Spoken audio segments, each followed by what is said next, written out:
Morning বন্ধুরা, welcome back to my channel শাওলির পাঁচমিশালি। শাওলি পাঁচমিশালি পরিবারের পক্ষ থেকে তোমাদের সকলকে শুভ নববর্ষের প্রীতি ও আন্তরিক শুভেচ্ছা ও অভিনন্দন জানালাম। আজকে তোমাদের সাথে একটা বাঙালির সেরা রেসিপি নিয়ে হাজির হয়েছি। আমরা বাঙালিরা বড়ই খাদ্যরসিক, আর ইলিশ মাছ আমাদের বাঙালিদের অত্যন্ত প্রিয় খাদ্য। আর গরম গরম ভাতের সাথে সর্ষে ইলিশের জুলি মেরা ভার।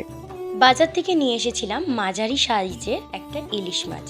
মাথাটা বাদ দিয়ে আমি বাদবাকি মাছগুলোকে ভালো করে ধুয়ে জল ঝরিয়ে একটা প্লেটের ওপর রেখে দিয়েছি। আর কি কি উপকরণ লাগবে দেখো, একটু কালো জিরে লাগবে, কয়েকটা কাঁচা লঙ্কা লাগবে, আর সর্ষে লঙ্কা একসাথে আমি বেটে নেবো, আর সাথে সর্ষের তেল লাগবে। প্রথমেই আমি মাছগুলোকে নুন আর হলুদের সাহায্যে ভালো করে মাখিয়ে রেখে দেবো।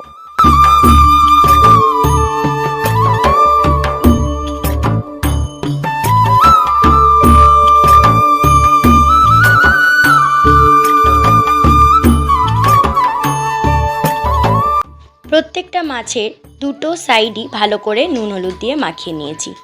এখন গ্যাসে বসিয়ে দিলাম একটা কড়াতে দিয়ে দিলাম সর্ষের তেল পরিমাণ মতো। আর আমি সর্ষেটা শিলের সাহায্যে বেটে নেব। শিলের আমি সর্ষে বাটতে একটু বেশি পছন্দ করি, তাতে তেতো ভাবটা একদমই হয় না। সর্ষেটা বাটার আগে একটা বাটিতে সর্ষেটা যতটা লাগবে তার সাথে দুটো কাঁচা লঙ্কা বেশ খানিকক্ষণ আমি ভিজিয়ে রেখে দিয়েছিলাম। তার জন্য যখন আমি সর্ষেটা বাটছি স্মুথলি একদম কিন্তু একটা পেস্ট ভালো বানানো হবে। তো ফাইনালি আমার সর্ষে বাটা হয়ে গেছে, আর মশলা ধোয়া জলটা আমি আলাদা করে রেখে দিলাম বাটিতে। আর সর্ষের মধ্যে দিয়ে দিলাম হলুদ গুঁড়ো। মাছের তেলেই আমি পুরো রান্নাটা করে নেব। তেলটা বেশ করে আর একটু গরম করে চারিদিকটা একটু নাড়াচাড়া করে দিলাম। এরপর দিয়ে দিলাম কালো জিরে আর কাঁচা লঙ্কা ফোড়ন। একটু হালকা ভাজা ভাজা করব, আর লঙ্কা ভাজার সময় স্মেলটা কিন্তু দারুণ আসে। এরপর নুন হলুদ দিয়ে মাখিয়ে রাখা মাছগুলোকে এক এক করে ছেড়ে দিলাম। কিন্তু জানো তো বন্ধুরা, আমি কিন্তু সচরাচর ইলিশ মাছ একদম ভাজা করি না। ডাইরেক্ট সর্ষে দিয়ে মশলাটা বানিয়ে নিয়ে তারপর নুন হলুদ দিয়ে মাখিয়ে রাখা মাছগুলোকে ওপর দিয়ে 5 মিনিট মতন ফুটিয়ে আমি ইলিশ মাছের ঝাল বানাই। কিন্তু আজকে মনে হলো যে একটু মাছটা ভেজে নিই, তারপর মশলাটা বানিয়ে সর্ষের ঝাল বানাবো। তাই হালকা আঁচে এপিট ওপিট হালকা করে ভেজে নিলাম দুদিকটা। তারপর মশলা ধোয়া জল আর সর্ষে বাটাটা দিয়ে দিলাম, আর সর্ষে বাটার সাথে হলুদ গুঁড়োটা মিশিয়ে দিয়েছিলাম। আর ঝাল তোমরা এখানে চাইলে অল্প একটু লঙ্কার গুঁড়ো অ্যাড করতেই পারো। আমি যেহেতু লঙ্কা দিয়ে সর্ষেটা বেটেছি আর ঝালের পরিমাণটা একদম মিডিয়াম রাখবো, তার জন্য আর লঙ্কার গুঁড়ো ইউজ করলাম না। মশলাটা দিয়ে ভালো করে হালকাভাবে মাছটাকে মাখিয়ে নিলাম। তারপর দিয়ে দিলাম জল আর স্বাদ আন্দাজ অনুযায়ী লবণ।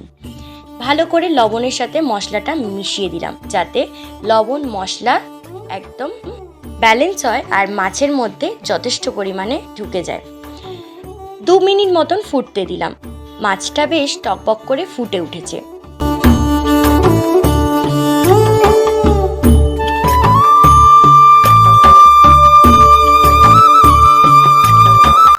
মাছটা 2 মিনিট মতন ফুটতে দেওয়ার পর নামানোর আগে ওপর থেকে ছড়িয়ে দিলাম সর্ষের তেল। ব্যাস, আমার রেসিপিটা রেডি হয়ে গেল। তো গরম গরম বাটিতে সার্ভ করে নিলাম গরম ভাতের সাথে সর্ষে ইলিশের জুড়ি মেরা ভাত। ইলিশ মাছ খেতে কে না ভালোবাসে। ইলিশ মাছ ভাজা, সর্ষে ইলিশ, আলু বেগুন দিয়ে, কালো জিরে দিয়ে পাতলা করে ইলিশের ঝোল, নানান ধরনের রেসিপি ইলিশ মাছ দিয়ে বানানো যায়। তো আজকের রেসিপিটা তোমাদের কেমন লাগলো অবশ্যই আমাকে জানিও। নববর্ষের একটা স্পেশাল রেসিপি নিয়ে তোমাদের সামনে চলে এসেছিলাম। যদি ভালো লেগে থাকে অবশ্যই লাইক করে দিও, চ্যানেলটাকে সাবস্ক্রাইব করে দিও যারা নতুন দেখছো। আর যদি বেশি ভালো লেগে থাকে অবশ্যই শেয়ার করে দিও, যাতে আমার ভিডিওসগুলো সবার কাছে চলে যায়। এরকম রেসিপি ব্লগ যদি তোমরা দেখতে চাও অবশ্যই আমাকে কমেন্টস করে জানিও। আমি নিশ্চয়ই চেষ্টা করব তোমাদের সামনে নতুন নতুন ধরনের রেসিপি ব্লগ নিয়ে আসার। তো আজকের মতো এইটুকুই। তোমাদের সবাইকে নববর্ষের অনেক অনেক শুভেচ্ছা আর অনেক অনেক ভালোবাসা জানিয়ে আজকের ভিডিওটা এখানেই শেষ করলাম। তোমরা সবাই ভালো থেকো, সুস্থ থেকো, আর নতুন বছরের নতুন দিনটাকে সুন্দরভাবে কাটিয়ে তোলো নিজের পরিবারের সাথে। টাটা।